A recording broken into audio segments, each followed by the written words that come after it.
Some of the world's most expensive foods were once treated as trash, prison food, or poor man's survival meals. What changed? Scarcity, clever marketing, shifting tastes, and history itself.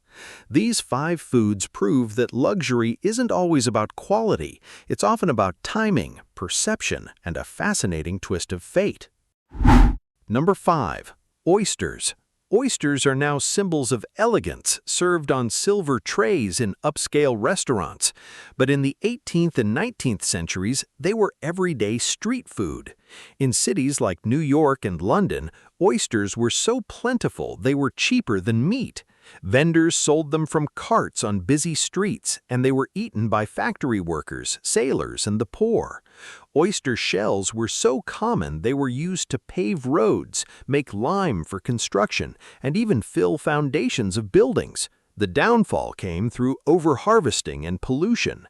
Industrialization contaminated oyster beds, while rising demand depleted natural populations. As supply collapsed, prices soared. What was once the cheap snack of working-class cities slowly became an exclusive luxury item, prized for freshness and rarity. Number 4. Lobster. Today, lobster is the centerpiece of luxury seafood menus, associated with fine dining and celebration. But for centuries in colonial North America, it was considered almost worthless. Lobsters were so abundant they washed onto beaches in piles several feet high. Servants, prisoners, and indentured workers were fed lobster constantly because it was cheap and easy to gather. In fact, some workers reportedly demanded contracts limiting how often they could be served it.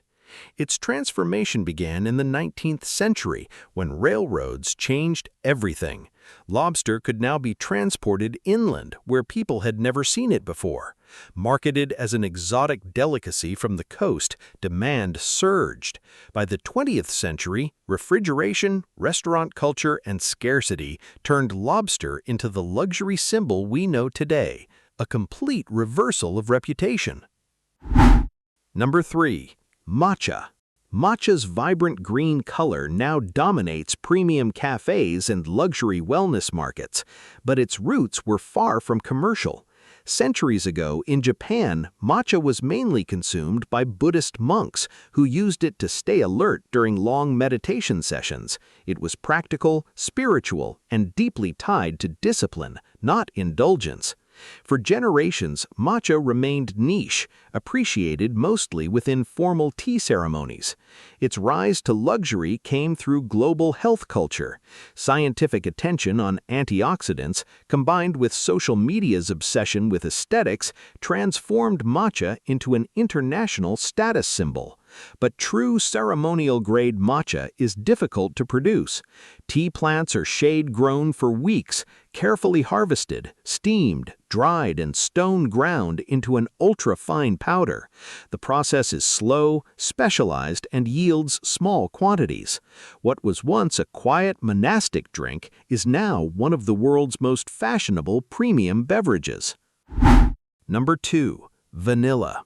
Vanilla feels ordinary today. It flavors everything from ice cream to candles. But real vanilla is one of the most labor-intensive ingredients ever produced. Native to Mexico, vanilla was once so rare that only a specific species of bee could pollinate it naturally. For centuries, this made cultivation nearly impossible outside its original region. Everything changed in 1841 when a 12-year-old enslaved boy named Edmund Albius discovered a method of hand-pollinating vanilla orchids. The breakthrough allowed global cultivation, but the process remained painfully slow.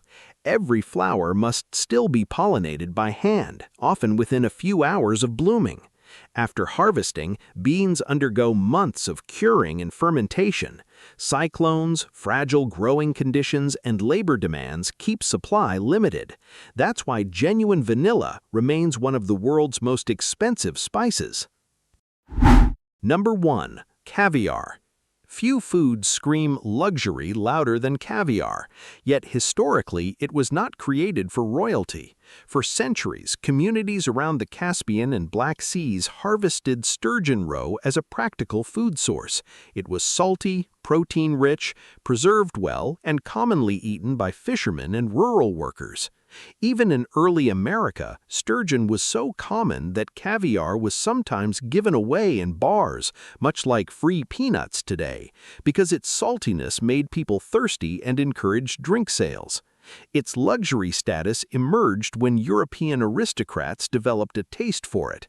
Russian imperial courts elevated caviar into a symbol of refinement. Then came overfishing. Wild sturgeon populations collapsed, strict regulations followed, and production became limited. Scarcity transformed caviar from common sustenance into one of the most expensive foods on Earth. Luxury food often has less to do with taste than with story, scarcity, and perception.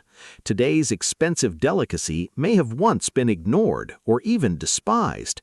It raises an interesting question: which ordinary food on your plate right now could become tomorrow's ultimate luxury?